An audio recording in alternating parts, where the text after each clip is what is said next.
Kam pa urrejtje t'u marrë jetë njerëzish, t'u shkatru familje, t'u prish zemrën e bashkëshortit e bashkëshortes.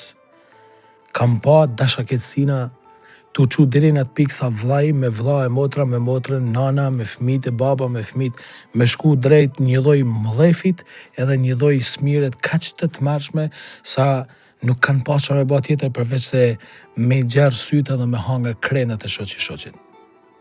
Kam pa. Te tana një këto gjana janë thjesht vetëm ai gatimi i zemrës me një mllef që çon në shkatrim. Forca faljes është element dashnie. Kur njëri harron me dashur, i harron te tana. Kur njëri harron se për çfarë është ba, me çfarë është ba, me forcën e dashnisë me cilën është kriju, atëherë vetëm rrënim do të prodhojnë. Me fal, do të thonë me dasht. E sa më shumë që e tejkalojmë vetveten, sa më shumë që e ulim krenarin, sa më shumë që dalim përtej fymjeve, përtej padrejtësive, përtej gjanave tjera, aq më tepër i përgjojmë Krishtit. Edhe aq më tepër veprojmë sikurse ai ka vepru.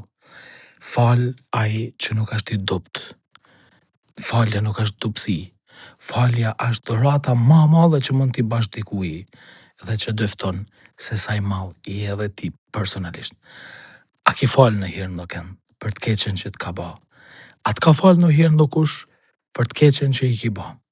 Nëse po, atëherë guxo dhe fol për faljen.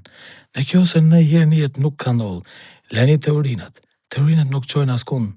Falja është një përvojë jetët dhe kush e jeton atë, jeton gjan më të jashtëzakonshme. Është hyjnore. S'kam ç'a tham tjetër mo.